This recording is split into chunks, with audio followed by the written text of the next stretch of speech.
In today's video, I'm going to teach you how to connect Apify to Make.com. Let's get started with a seamless integration process that will enhance your workflow efficiency. First things first, open your browser and navigate to the Make.com dashboard.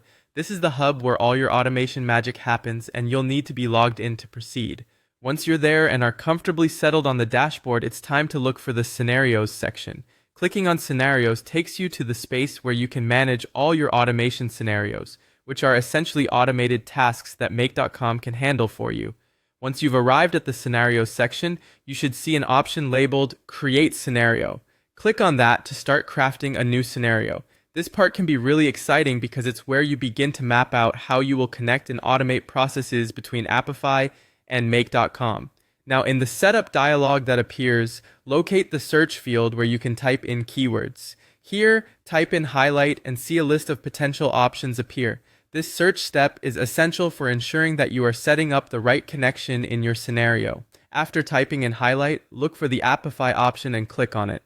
This is a crucial step since Apify is the platform you want to integrate with Make.com.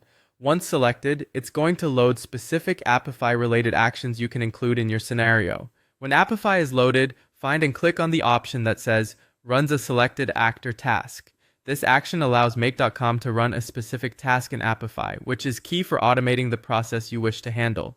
Next, you'll need to create a connection between Apify and Make.com. Click on the Create a Connection button. This usually requires authorizing Make.com to access your Apify data, so follow any prompts to permit this if required. Your connection lays the groundwork for communication between the two platforms. Following the connection setup, return to Highlight in the dialog again and click on it. Doing so ensures that this action is set for final verification. Look for another prompt where Apify is recommended as the selected service. At this point, you should confirm your choice by clicking on Apify again. Finally, to wrap up the setup, type Highlight one more time for verification and click on Save. You'll likely encounter an additional Save prompt within the same dialog. Be sure to click on this as well.